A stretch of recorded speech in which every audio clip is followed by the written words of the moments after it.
Fourth Avenue to Techwood Drive, O'Leary to Key. It's WreckTalk! What is going on, everyone, and welcome to WreckTalk. And if you pay attention to college football news, it seems like every day something more to the detriment of college football as a whole happens via conference realignment, portal stuff, whatever. It just seems like college football is moving further and further and further away of why most diehard college football fans love it. Not today, though. What is one big reason? What's probably the main reason we love college football? The traditions, the rivalries, the history that you have with these two schools that are playing every Saturday. Today, the news broke Georgia Tech will be doing a home-and-home with the University of Tennessee, which I'm super excited about.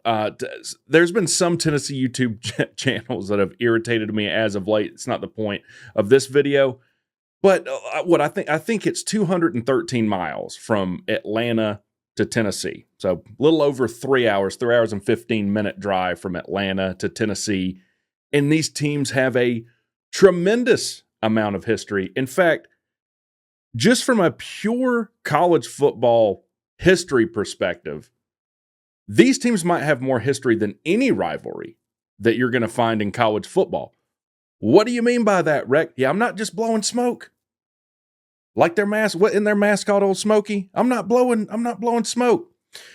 These teams, they first met in 1902, November 22nd, 1902. The last 20 minutes of the game were played in utter and complete darkness. And in true tomfoolery SEC fashion, 2 Georgia Tech touchdowns were deemed illegal for some reason. But they go back to playing all the way in 1902. What's the largest margin of victory? 1905. Who was Georgia Tech beat Tennessee 45-0 in 1905. Who was the coach of that Georgia Tech team? John Heisman. That's right. The man that you name the trophy you give to the best offensive player. Let's call it what it is. The best offensive player in college football, the Heisman Trophy. The man that's named after coached the largest margin of victory. Yep, he was a Georgia Tech guy.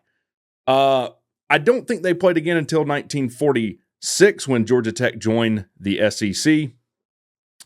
And who were the coaches of those two teams? Well, you can probably guess if you've seen the thumbnail. One Bobby Dodd and one Robert Nealand. So the guys who the stadiums are named after coached against each other, and Bobby Dodd was a pupil of Robert Nealand. So you got John Heisman in here, you got Robert Nealand, you got Bobby Dodd.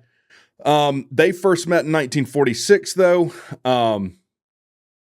I think it was 1946. Yeah, they had been on a 35-year hiatus. Georgia Tech joins the SEC in 1946. Nealand coaches against Dodd.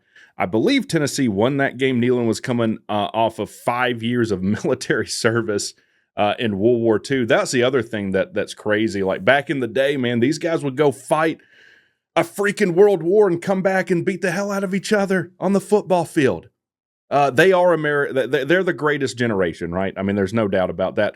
Robert Nealand, Brigadier General, which if you don't know military ranks, that's a 1-star general. B, my little general, Brigadier, Major. Don't know why Lieutenant General is ahead of Major General when the rank of Lieutenant is below. Anyways, I'm not a military service person. There's some ranks I don't understand.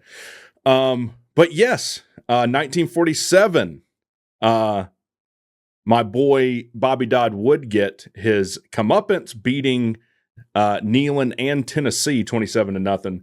A lot of people were calling that the worst defeat of all time. And I'll be damned if Tennessee isn't the reason we don't travel with the Ramblin' Wreck. That old Model T, if you're not familiar with Georgia Tech, that old honking car that we drive around onto the field every Saturday. We used to take that thing by train to every away game. And the last time we met while we were members of the SEC, what year was that? 1963.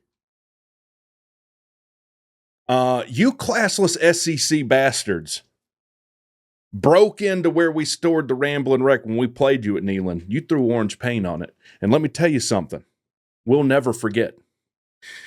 So now we get an opportunity to maybe make that right. So 2026, Georgia Tech, Tennessee will be playing in Atlanta. 2027, Tennessee will be hosting Georgia Tech in Knoxville. By the way, 1963, I'm reading this. This is from the Rumble Seat article. I'm just going to read this. UT students broke into the Rex storage area, painted the car orange, and tore the soft top apart. This further aggravated Dodd, who sent a bill to the UT athletic department for repairs. That probably pissed y'all off. Y'all tore your own goalpost down and did a GoFundMe and made your fans pay for the right to tear down their own goalpost. Jack Painter stated in his final student council report to never trust another school's administration with the safekeeping of the Ramblin' Wreck ever again. And to my knowledge, only a handful of times has it ever traveled since this day. So good job, Tennessee, for effing up a really cool thing. It was not until November 19th, 1963, which was 38 days after you desecrated an absolute monument, that Bob Woodruff traveled down to Atlanta to make amends to Dodd. The series contract was extended with Tech's departure from the SEC. Woodruff and Dodd was on a 7-year extension for the series, yada, yada, yada. The last time we played was in 2017. Was that when y'all had Butch Jones? You ended up beating us 44-42 or something. We went for 2 to try and win the game. It was either at the very end of the game or in overtime. I was at that game. Here's the point. We're going to trash talk. We're going to have fun. But I'm really excited about doing a home and home. And especially since with the way conferences are blowing up, the SEC has added teams, the Big Ten have added teams. You don't see many matchups like this. And to the contrary, a lot of teams are canceling home and homes with better teams, honestly, because coaches in the SEC have been bitching about it. So saying, well, if we were in the ACC, we'd run the table or whatever. So they're scheduling all easy non-con games. But you know what? Respect to Tennessee. You didn't do that. You grew a pair. You said, I want to play a damn good team about 200 miles south of us in the Ramblin' Wreck from Georgia Tech. So let me know what you think in the comments section. Ton of history here. Are you excited about this matchup? If you're a Tennessee fan, a lot of you are probably younger, so you don't know anything about any history that Georgia Tech or Tennessee have. If you are an older Tennessee fan, do you remember anything of the rivalry? What was your favorite moment? Let me know below. You guys have a fantastic day, and y'all have a good one. And if no one's told you today, even if you're a Tennessee fan, even if you're an old SEC homer, WreckTalk loves you, baby.